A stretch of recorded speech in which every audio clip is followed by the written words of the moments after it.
Good morning, everyone. Welcome to the Clifton Park-Halfmoon Public Library.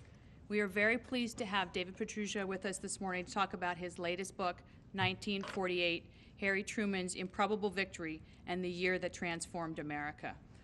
David is the author of a number of books. He's been here to talk about some of them in the past, about his book about Arnold Rothstein, a book about 1920, the year of 6 presidents, 1960, LBJ versus JFK versus Nixon, Silent Cal's Almanac, The Homespun Wit and Wisdom of Vermont's Calvin Coolidge, and Ted Williams' My Life in Pictures.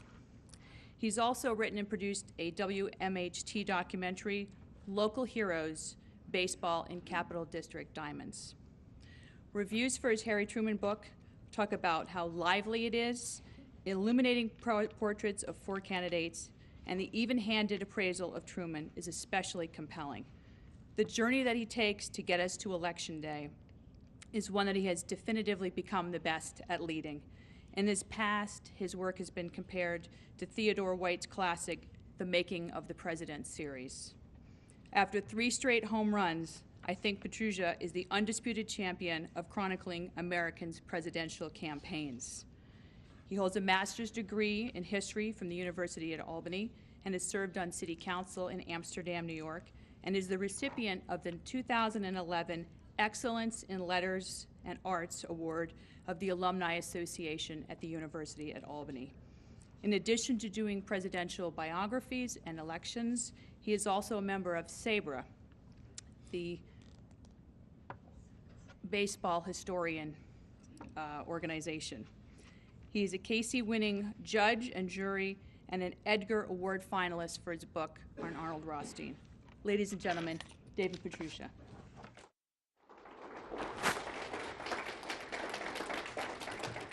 Thank you, Natalie, and it's great to be back here again.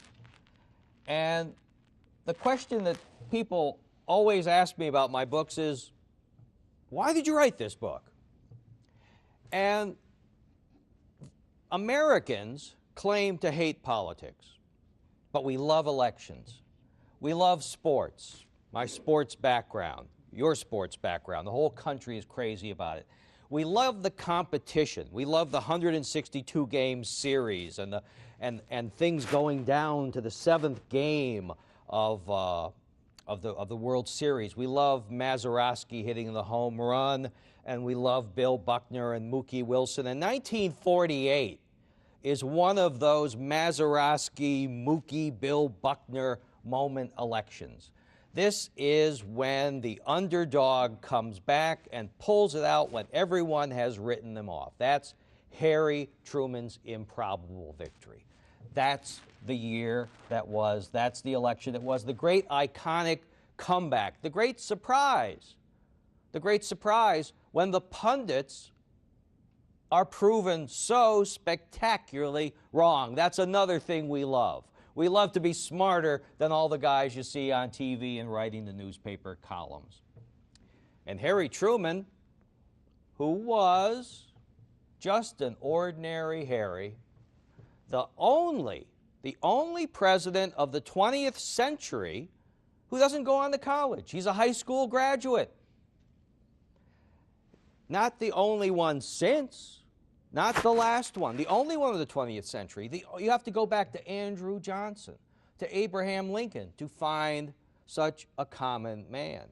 And not just a common man, but a fellow who's been a failure at business, his famed haberdashery shop in downtown Kansas City that goes bust, and he's left to pay off those debts for 20 years, and he pays them all off. He won't declare bankruptcy. He has a standard of honor, and he will pay all his debts. He also has a standard of honor which marks him in his earlier political career, where he is the product, and he is known for really most of his active political career as being the product of one of America's most spectacularly corrupt political machines. This is something that, like Al Smith in 1928, is never really able to transcend. He's a product of Tammany, and he gets whooped by Herbert Hoover for that and a number of other reasons. Harry Truman is the product of this Pendergast machine in Kansas City. He's the head of the county government for them. They steal millions and millions of dollars. Harry Truman never takes a dime.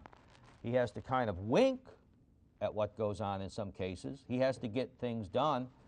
He would sit down. He would sit down and pour out his soul to private letters, which he never sent to anyone. He'd hole up in this hotel and write out these letters, which were found decades after his death, as he would wrestle with these questions.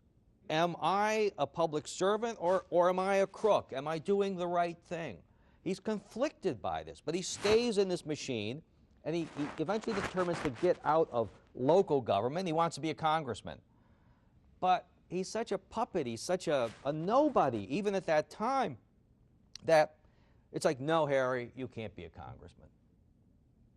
Can I be governor? No, you can't be governor. When the machine can't find anyone to run for United States Senate in 1934, okay.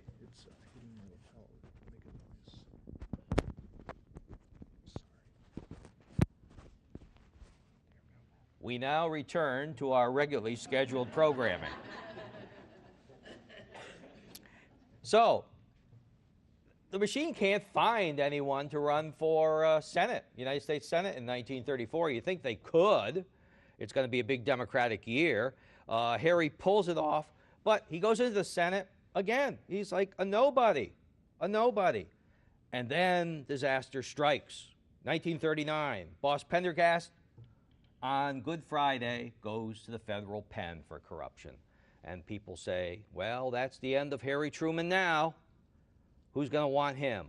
Who's going to want this Pendergast puppet still to remain in the United States Senate? His mentor is finished, and so is he. He faces a three-way primary and wins. He goes to all the small towns and courthouses and Masonic temples and every other place he knows in Missouri and wows them, pulls it off. And that's a valuable lesson when it comes to 1948. And the Democratic Party is split once again. But he's back in the Senate. But who is he? He's given an assignment. Look into all these military bases, defense contracting things we're doing to win the war against Hitler and Tojo. Are we getting the bang for the buck? Are we spending our money wisely? And Harry Truman goes around, gets in his car, at really no staff, no expense, delivers a remarkable report that no, we're not. We're wasting a hell of a lot of money while our boys are fighting and dying in Europe and North Africa and in the South Pacific. And we got to stop it. And here's how. And people say, gee whiz. He did that intelligently, honestly, in a nonpartisan manner. Maybe there's something to this Harry Truman guy.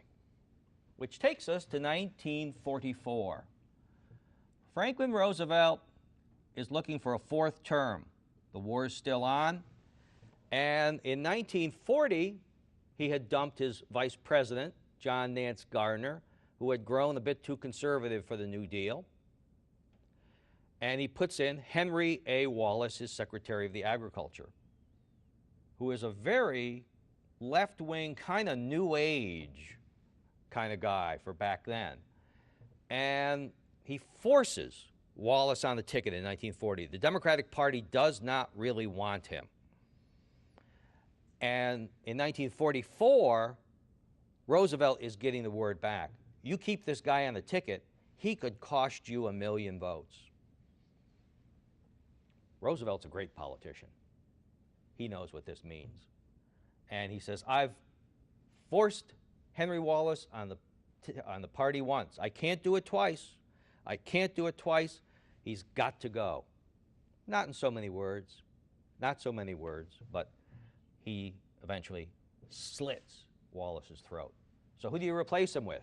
The guy you replace him with is a guy who's not too Southern, not too Northern, not too conservative, not too liberal, respected by the unions, but not really in the pocket of the unions. And that's Harry Truman. He fits in all the slots. They put him on the ticket in 1944, and by April 1945,